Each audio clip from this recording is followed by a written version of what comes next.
Hi dear students, today we have literary theory and criticism, and in literary theory and criticism we will discuss a very important topic, that is feminism. So we'll cover what is feminism, its contributions, different types of phases in feminism and the waves of feminism, very important. So this will be a very interesting video for all of you and also informative video. So let's start with what is feminism. Now if you look at the term feminism, you will see that it is nothing but a revolt against unequal treatment, you see, given to women. So, and it basically talks about how women are considered in the society. So the feminism has been started in the 18th century, or you see before that, but there are some texts and books which adheres to the feminism, and these books are very important from where we can consider that feminism has been started. So basically it is a revolt against treatment given to women, unequal treatment. So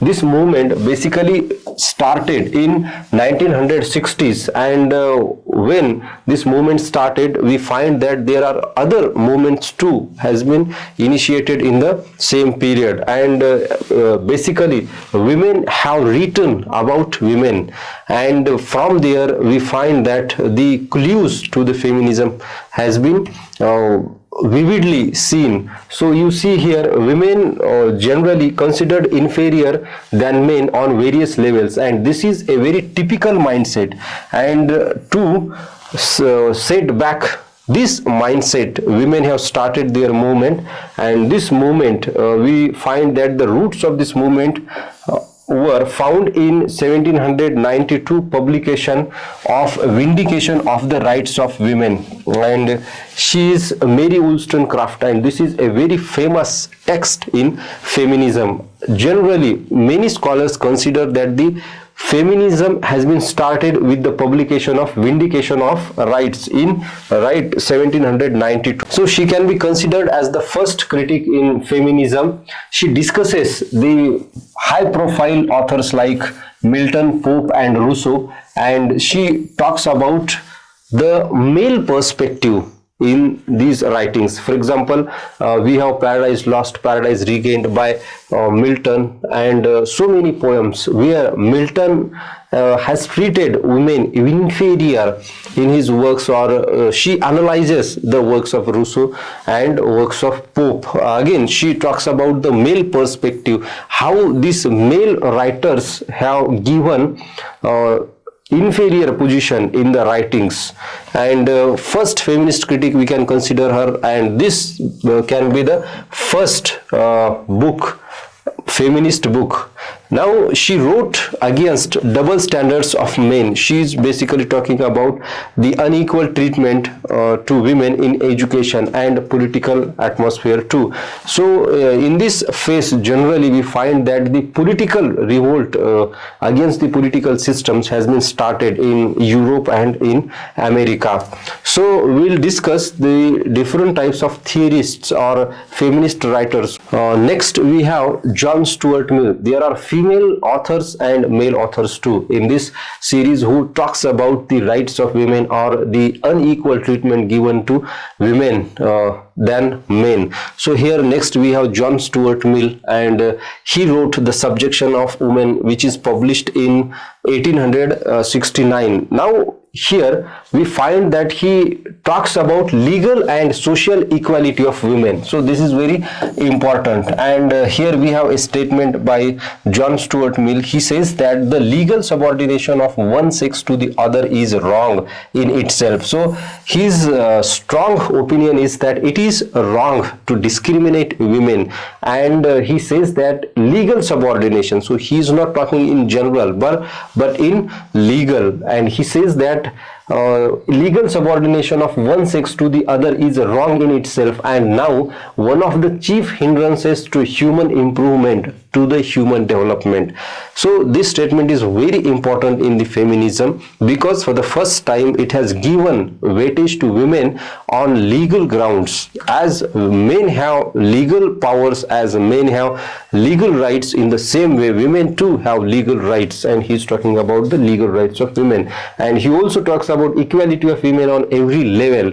So not only on political level, but on social level, on domestic level. So everywhere women should be considered as equal to men was the chief opinion of John Stuart Mill, without which the humanity cannot progress, the human race cannot progress. It was the strong opinion. Next theorist we have Frederick Angel, and he wrote The Origin of the Family, published in 1884. So this book also is important in the series of feminism.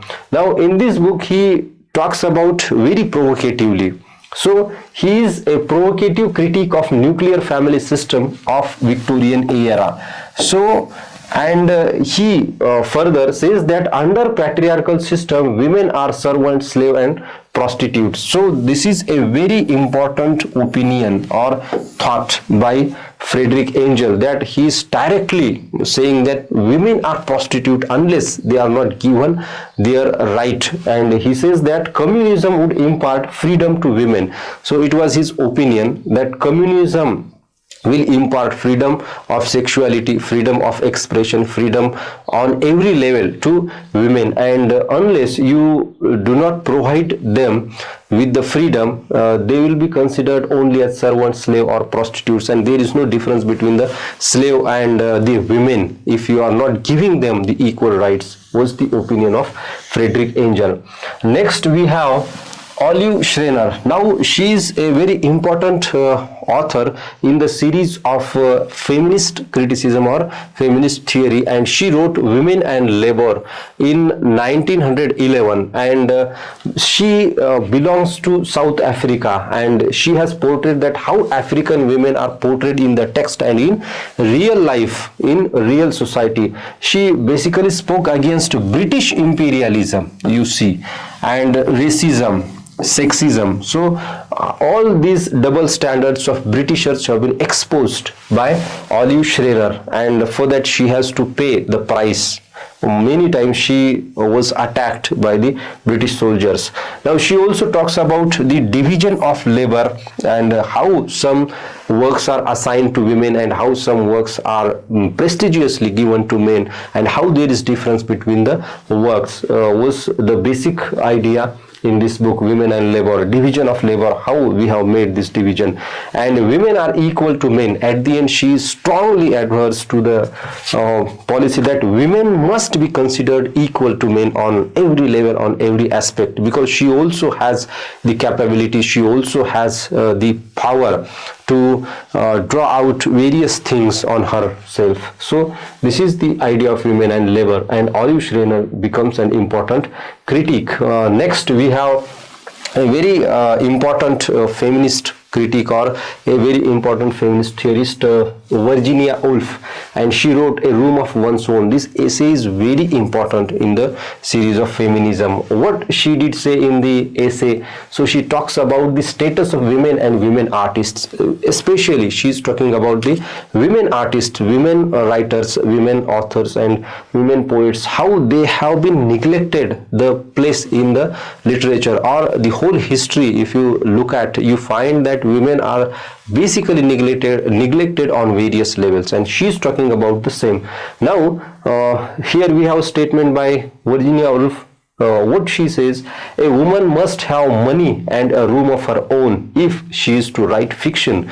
Now these two things are very important for Virginia Woolf. A woman must have room means she must have privacy, she must have freedom, and she must have money to publish her work, because there were so many women who wanted to write, but they could not write because they did not find freedom, they did not find the solace, they did not find their own room to write, and also they did not have money to publish their works like men. So this is important statement in the regard of women artists. Now she has invented a character called Judith Shakespeare, and this Judith Shakespeare is Shakespeare's sister.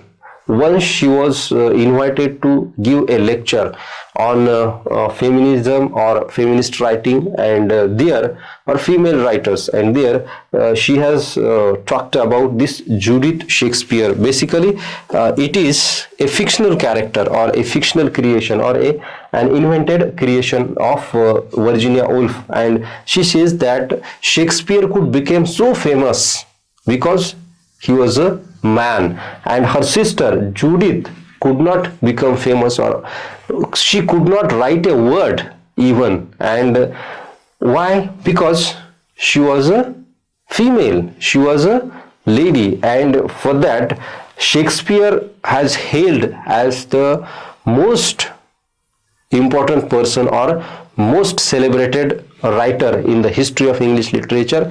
But Judith Shakespeare was not so famous because she was a female writer.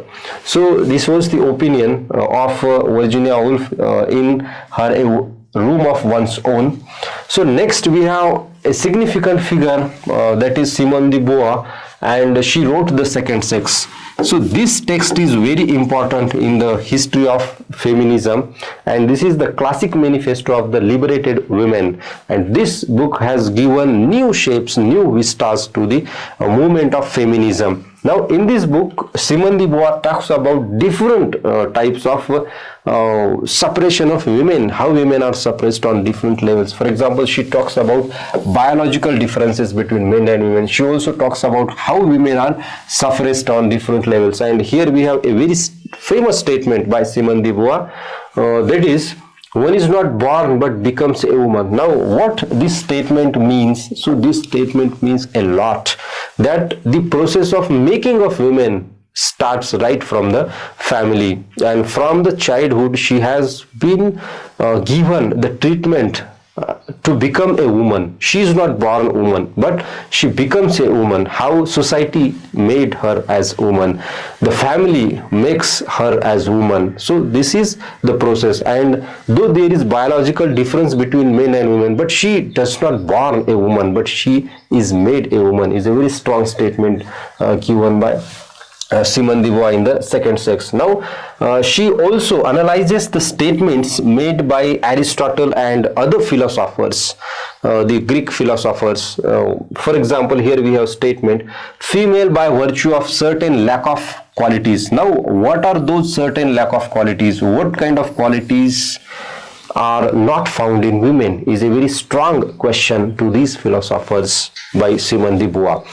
Women have biological difference. It means that they do not have any lack of qualities. She has different qualities than men. Men also have lack of qualities in regard to women, was the argument of Simone de Beauvoir, and hence she becomes important in the whole history of feminism. Now she also talks about that how she is forced to be a woman. So she is not born a woman but forced to be a woman on different levels, and right from the family her suppression, her exploitation begins. So next we have Toril Moi, and she wrote Sexual Textual Politics, published in 1985. So Toril Moi also is important critique in the system of feminism, because she has given some terms to feminism, and she talks about the feminist, female and feminine. These three words are very important, and she talks about these words in The Feminist Reader. It is an essay composed by Toril Moi, and she has dissected these three terms in feminism, that what is a feminist? Feminist is nothing but it's a political position.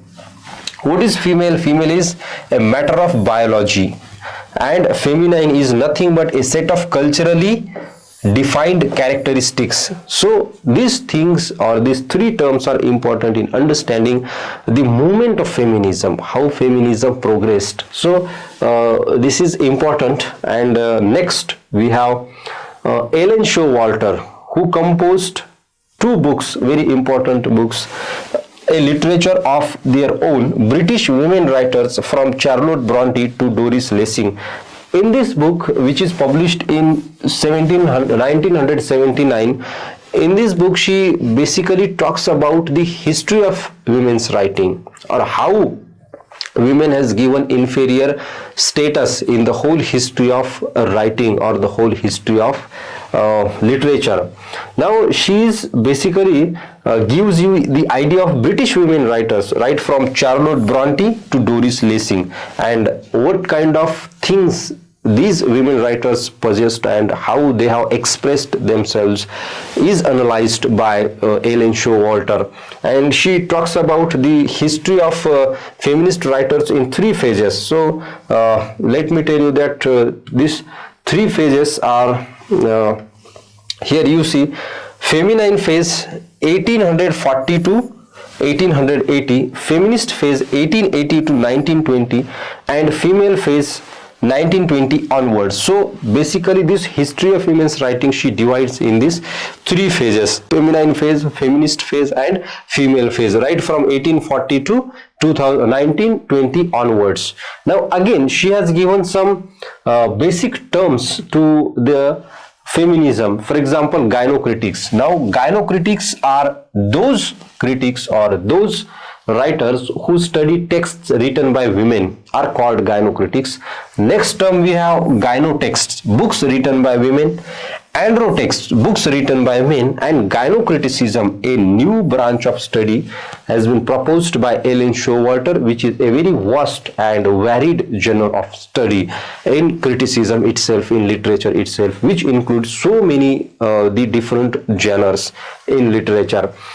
Now next, dear students, the feminist writer or feminist critic, we have Helene Cixous. So Helene Cixous basically talks about the écriture féminine. Now what is this écriture féminine? So this term she used in The Laugh of Medusa. It is an essay composed by Helene Cixous, and this écriture féminine means feminine writing. So what is that feminine writing? It is the free play of meanings within the framework of loosened grammatical structures. So how men writes and how women writes is discussed here, and she talks about the feminist criticism and language. So the language of men and the language of women are different. So women have a little words to use, a little statements or sentences to use basically than men, was the argument made by Helene Cixous. And how women's language is restricted and how men have just adopted the language, or how men find power in the use of language than women, was the basic thing she is talking about in this The Laugh of Medusa, écriture féminine, or how women writes. So this is what all about the writers or feminist critics in the feminism or feminist criticism. Next, let's talk about the waves of feminism. This is again a very important thing in the study of feminist criticism or feminism. There are basically four waves in the feminism, as you see here. First wave, it is considered from 1792 to 1949. 1792 is the publication of Vindication of Rights of Women by Mary Wollstonecraft, and 1949 The Second Sex by Simone de Beauvoir. And in the first phase we find that the women revolted against rights of women. Now these rights basically included the political rights, the voting rights in this phase. In the second phase we find that 1949 to 1980, the focus of feminism or women's movement was on women's experience, sexual difference and sexuality. So they spoke freely on these topics in the second wave. Next we have third wave. In the third wave, approximate, it is considered right from 1980 to 2000. Now all these dates I have included are approximate dates. There is no any set line from this date the second wave started, or from this date the third wave started. These are approximate dates. So third wave, in third wave we find that the feminism or the women's movement directly went on micro level, and there they revolted against domestic violence or family violence. So this has been seen in the third wave. And fourth wave is considered from 2000 onward, and here we find that the workplace harassment was the main concern of women. And again the revolt or the movement of rights also continued in this phase, but workplace harassment was the focus point. So you see that focus on intersectional approaches to feminism, the empowerment of women, and the use of and impact of the media, including internet and social media. And there you find this movement or campaign called #MeToo. So #MeToo was in the fourth wave of feminism, and they revolted against the workplace harassment and the sexual abuse in the society and in offices too. So this is all about the four waves of feminism. Now we talked about what is feminism, the contributors to feminism, different phases of feminism, and last the waves of feminism to understand the feminism or feminist criticism. Still you find any problem, any query, you can directly comment in the comment section below. I will answer to your query. So this is all about feminism. Let's meet in the next video. Thank you very much.